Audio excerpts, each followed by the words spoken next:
Welcome back to Reality Glitch, where we wade through the what-ifs of today to glimpse the potential realities, or unrealities, of tomorrow. Today, we're diving deep, quite literally, into a scenario that whispers from melting glaciers and rising tides.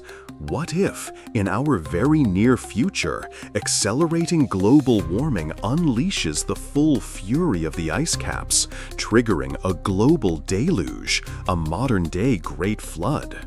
Who survives? Where could anyone possibly hide?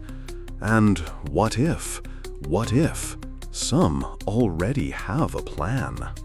Picture this, the planet warmer than it's been in millennia. The colossal ice sheets of Greenland and Antarctica, once steadfast titans, begin to weep, then crumble, then surge into the oceans. Sea levels don't just creep up, they gallop. Coastal cities, from New York to Shanghai, from London to Lagos, are first swamped, then swallowed. Low-lying countries become submerged archipelagos, then vanish entirely.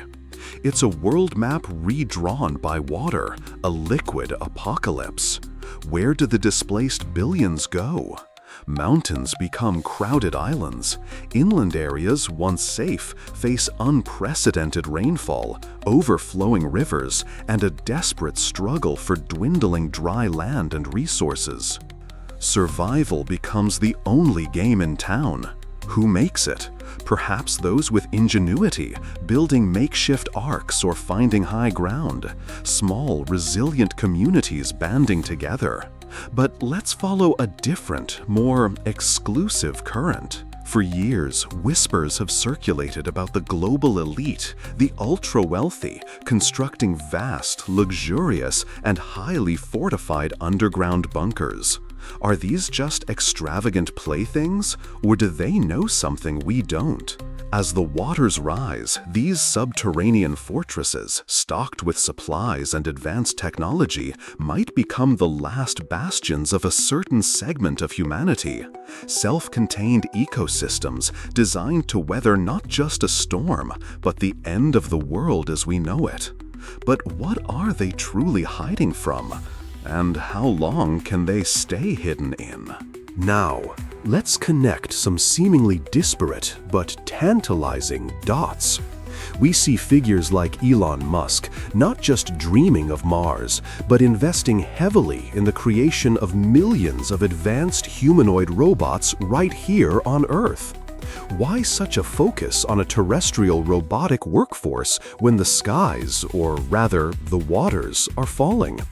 Could it be that in a world ravaged by cataclysmic floods, extreme weather, and resource scarcity, only beings of metal and silicone can efficiently operate, rebuild, or even simply endure?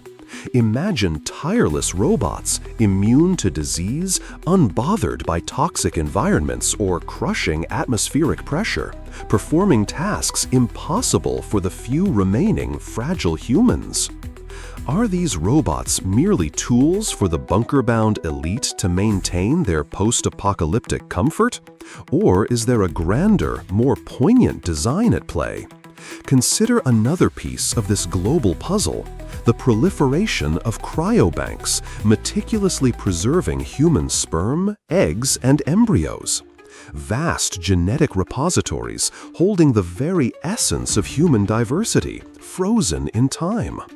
Why this massive effort to catalog and save our biological blueprint if the world is ending? Unless it's not an ending, but a pause, a reset button waiting to be pressed. This is where the what if gets truly mind-bending. What if the plan isn't just for a select few humans to survive in bunkers, but for humanity itself to survive through technology, even if most individual humans perish in the deluge? Imagine a scenario where the last human survivors, perhaps within those very bunkers or in isolated pockets, eventually succumb to the harsh new world or the limits of their enclaves. But the robots, their AI caretakers, persist. Their prime directive, perhaps, evolving from serving individual masters to serving a greater purpose, the preservation and eventual reboot of the human species. These AI-powered robots operating in a drowned or drastically altered world could become the new Noahs. Their arks not wooden vessels, but sterile laboratories and advanced automated nurseries.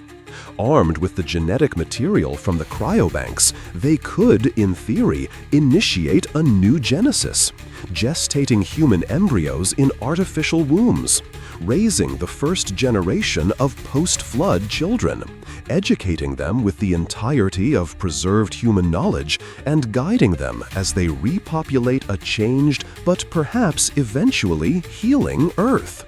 A humanity birthed and mentored by its own creations. Would these new humans even know the full story of the before times? Of course, this raises a universe of ethical and philosophical glitches. If robots restart humanity, what kind of humanity would it be? Would they edit our genetics to better suit the new world? Or perhaps to prevent the mistakes of the past? Who decides? And what becomes of the AI caretakers once their mission is complete? Do they recede, their purpose fulfilled? Or do they remain as benevolent, or not so benevolent guides, perhaps even gods, to this new iteration of humankind?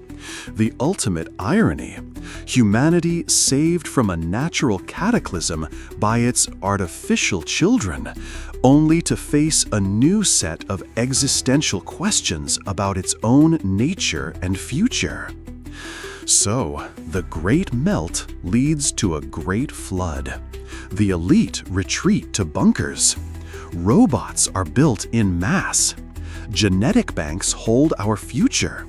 Coincidence? Desperate, disparate acts of survival?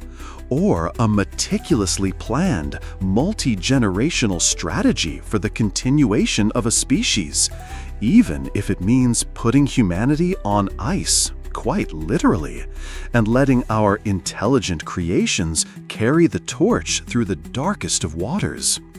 The lines between foresight, paranoia, and a truly audacious hope for a rebooted future become very, very blurred.